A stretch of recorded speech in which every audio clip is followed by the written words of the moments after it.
In a league that immortalizes its legends, one man's extraordinary legacy seems to fade with each passing season. Dan Fouts, the gunslinging quarterback who transformed the NFL's passing game forever, now barely registers among younger Chargers fans. A Hall of Famer who shattered records and revolutionized football, somehow left behind by the very franchise he defined. How does a quarterback who threw for over 43,000 yards and led the league in passing for an unprecedented 4 consecutive seasons become an afterthought? The quarterback who made the San Diego Chargers relevant, who turned the NFL's laughingstock into a powerhouse offense that struck fear into every defense they faced? The shocking truth? While contemporaries like Joe Montana and Terry Bradshaw became household names with their Super Bowl rings, Fouts, despite his statistical dominance, never reached the big game. And in today's championship or nothing culture, his pioneering impact on modern football has been tragically overshadowed. Today, we uncover why one of the NFL's most revolutionary talents faded from the spotlight, and why his story deserves to be remembered. Before we dive deeper into the forgotten legacy of this NFL legend, make sure you're subscribed to our channel for more untold stories from football history. Hit that subscribe button and notification bell so you never miss our documentary content. Dan Francis Fouts was born on June 10th, 1951, in San Francisco, California, to Bob and Julie Fouts. Football ran in his blood from the beginning. His father was the play-by-play announcer for the San Francisco 49ers for over 20 years. Young Dan would organize game stats for his dad in the broadcast booth, absorbing football knowledge from a unique perspective. As a child, Fouts worked as a ball boy for the 49ers, rubbing shoulders with legends like John Brodie and Y.A. Tittle, who would sometimes join the Fouts family for dinner. These early experiences gave him unprecedented insight into professional football before he even reached high school. Vince Tringali, who would later become Fouts' high school coach at St. Ignatius, first noticed the young boy's potential on those NFL sidelines. "I noticed this kid on the sidelines throwing the ball back to the referee," Tringali recalled. "I didn't know who he was, but I could see he had a heck of an arm." Despite these early connections to football greatness, Fouts wasn't heavily recruited out of high school. Only one Pac-8 team, the University of Oregon, offered him a scholarship. This overlooked status would become a recurring theme in his career. At Oregon, Fouts blossomed under offensive coordinator John Robinson, setting 19 school records including 5,995 career passing yards. Yet despite his collegiate success, NFL scouts questioned his durability, arm strength, and athleticism. The San Diego Chargers selected Fouts in the third round of the 1973 NFL Draft, the 64th overall pick. He wasn't even among the first 5 quarterbacks taken that year. This lukewarm reception would soon prove to be one of the greatest draft steals in NFL history. Fouts' professional journey began inauspiciously. He was supposed to learn behind the legendary Johnny Unitas, who had joined the Chargers after 17 seasons with the Baltimore Colts. But Unitas's career-ending shoulder injury thrust the rookie into action much earlier than expected. Those early years were rough. Through his first 3 seasons, Fouts threw just 16 touchdowns against 36 interceptions while completing less than half his passes. The Chargers were a perennial bottom dweller, averaging just 4 wins per season. What few fans realize today is that Fouts nearly walked away from the Chargers and football entirely in 1977. Frustrated with his contract and the team's direction, he staged a 125-day holdout that cost him $62,500 in fines. He even took legal action against the Chargers and challenged the NFL's labor agreement, telling a federal judge that San Diego was a below-average football team. When negotiations failed, he returned begrudgingly for the final weeks of the 1977 season. It seemed like the relationship between quarterback and franchise was beyond repair. Everything changed in 1978 when Dan Coryell took over as head coach after a 1-3 start to the season. His innovative offensive philosophy emphasized downfield passing and stretched defenses to their breaking point. Fouts immediately recognized the potential. I went home that day and I had the biggest canary-eating grin on. Fouts recalled of Coryell's first team meeting. He talked about fun, passing, moving the ball, flying around the field, hitting people, all the things I wanted to hear. The connection between coach and quarterback was instantaneous and electric. What followed was nothing short of revolutionary.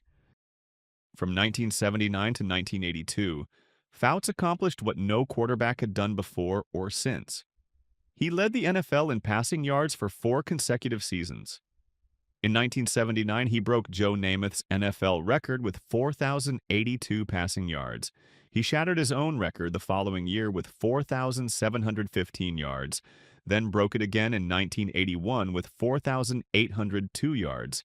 He became the first quarterback in history to throw for over 4,000 yards in 3 consecutive seasons, a milestone that seemed impossible in an era dominated by running games. The Air Coryell offense transformed the Chargers from perennial losers to championship contenders overnight. After missing the playoffs for 9 consecutive seasons, San Diego made the postseason 4 straight years from 1979 to 1982. With talented receivers like Charlie Joyner, John Jefferson, Wes Chandler, and tight end Kellen Winslow, the Chargers became the most explosive offense in football. They led the league in passing yards 7 times in an 8-season span. Despite their offensive dominance, the Chargers could never reach the Super Bowl. They made it to back-to-back AFC championship games in 1980 and 1981, but lost both times. The 1981 AFC championship game against the Cincinnati Bengals became known as the Freezer Bowl. Played in temperatures of 9 degrees below zero with wind chills reaching 59 below, it was one of the coldest games in NFL history. Fouts struggled in the brutal conditions, throwing 2 interceptions as the Chargers fell 27-7. Frostbite, yeah, it's permanent, Fouts revealed years later. Fingers and toes. It's more of a cold sensation, you just can't get warm. This playoff heartbreak would become the defining narrative of Fouts' career. Statistical brilliance without the championship validation. And in a sports culture that increasingly measures greatness solely by rings, this absence would gradually erode his historical standing. What many fans don't appreciate is the physical sacrifice Fouts made for his team. Unlike today's protected quarterbacks, Fouts took punishing hits throughout his career. His playing style, standing tall in the pocket until the last possible moment to give his receivers time, made him vulnerable. Dan Coryell later revealed the extent of this punishment. He was so courageous, and he was so tough, and he was so loyal to his teammates and his team, and he would make any personal sacrifice to win. Bill Walsh, who worked with Fouts as the Chargers' offensive coordinator in 1976, put it even more bluntly. Dan Fouts had a cool, steel-like nerve and courage. He took a lot of beatings, a lot of pounding, but continued to play, hurt or otherwise. He played more physical football than anybody on his team, including the linebackers. The accumulated damage eventually led to his retirement in 1988. After 15 years, this body has taken about as many hits as it can, Fouts explained. When Fouts retired, he ranked second all-time in passing yards with 43,040, trailing only Fran Tarkenton. He held numerous NFL records, including 4 consecutive seasons leading the league in passing yards, still an NFL record.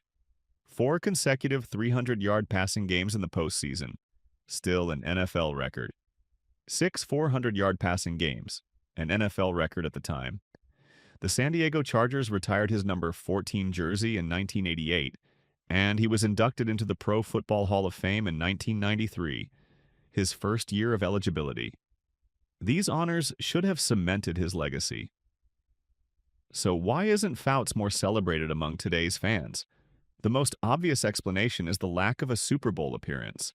In a sports culture increasingly obsessed with championships as the sole measure of greatness, Fouts' statistical brilliance has been devalued, while contemporaries like Joe Montana, 4 Super Bowl wins, Terry Bradshaw, 4, Jim Plunkett, 2, and even Ken Stabler, 1, are celebrated for their postseason success. Fouts is often relegated to the category of great quarterbacks who never won the big one, alongside Dan Marino, Warren Moon, and others. What's overlooked in this simplistic narrative is that football is the ultimate team sport. The Chargers' defense ranked in the bottom quarter of the NFL in 10 of Fouts' 15 seasons. After trading star defensive end Fred Dean early in the 1981 season, the defense collapsed, ranking among the league's worst for the next 5 years. Fouts himself addressed this championship or nothing mentality at his Hall of Fame induction. The Super Bowl is what you play for, but it is not your career, and not how you should be judged. Ironically, Fouts' successful broadcasting career may have contributed to his fading legacy as a player. After retiring, he spent decades as a commentator for CBS and ABC, including a stint on Monday Night Football. Unlike former players who constantly reference their playing days, Fouts rarely mentioned his own accomplishments on air. This professional approach meant that younger generations of fans knew him primarily as a broadcaster rather than as one of the greatest quarterbacks in NFL history. The Chargers' relocation from San Diego to Los Angeles in 2017 created another disconnect. The team's move severed ties with its historical fan base in San Diego, where memories of the Air Coryell era remained strongest. The new generation of Los Angeles Chargers fans has little connection to the team's San Diego history, and the franchise itself has been inconsistent in celebrating its past legends while trying to establish a new identity in a crowded Los Angeles sports market. Philip Rivers' 16-year career with the Chargers from 2004 to 2019 created recency bias among fans. Rivers' longevity and statistical production, combined with his more contemporary media presence, made him the face of the franchise for an entire generation of fans. The emergence of Justin Herbert has further pushed Fouts into the historical background. Herbert's immediate success and record-breaking rookie campaign created a new quarterback sensation for today's Chargers fans to celebrate. Perhaps the most significant factor in Fouts' fading recognition is the evolution of the passing game itself. The revolutionary Air Coryell offense that Fouts operated has become standard practice in today's NFL. When Fouts threw for 4,802 yards in 1981, it was mind-boggling. Nobody had ever approached such numbers. In 2022, 11 quarterbacks threw for over 4,000 yards, with Patrick Mahomes leading the league at 5,250. This statistical inflation makes Fouts' achievement seem less impressive to casual fans who don't understand the historical context. What they don't realize is that Fouts was doing in the early 1980s what nobody thought possible, pioneering a style of play that would eventually become the norm decades later. What's often lost in discussions of Fouts' career is just how transformative the Air Coryell offense was to football's evolution.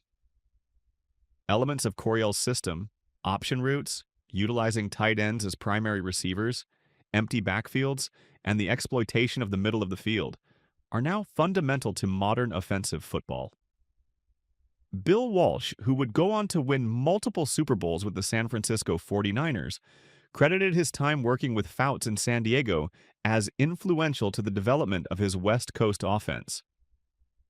The coaching tree that emerged from the Air Coryell system includes Joe Gibbs, who won 3 Super Bowls with Washington. Fouts wasn't just a great quarterback, he was the field general for a revolution that fundamentally changed how football is played. In recent years, there have been some efforts to properly recognize Fouts' contributions. When the NFL announced its 100th anniversary all-time team in 2019, Fouts was among the 20 quarterback finalists, though he didn't make the final cut of 10. In a more personal connection, Fouts played golf with current Chargers quarterback Justin Herbert in 2021. Herbert, like Fouts, played college football at Oregon before joining the Chargers. This symbolic passing of the torch represented a rare acknowledgement of the franchise's past. Dan Coryell, the architect of the offense that made Fouts a legend, was finally inducted into the Pro Football Hall of Fame in 2023, decades after his revolutionary contributions to the game. This belated recognition may help bring renewed attention to the Air Coryell era and its iconic quarterback. Dan Fouts wasn't just a great quarterback, he was a football revolutionary who changed how the game is played. His statistical dominance in an era that prioritized running, his toughness in the face of punishing hits, and his leadership in transforming a laughingstock franchise into a perennial contender should secure his place among the NFL's all-time greats.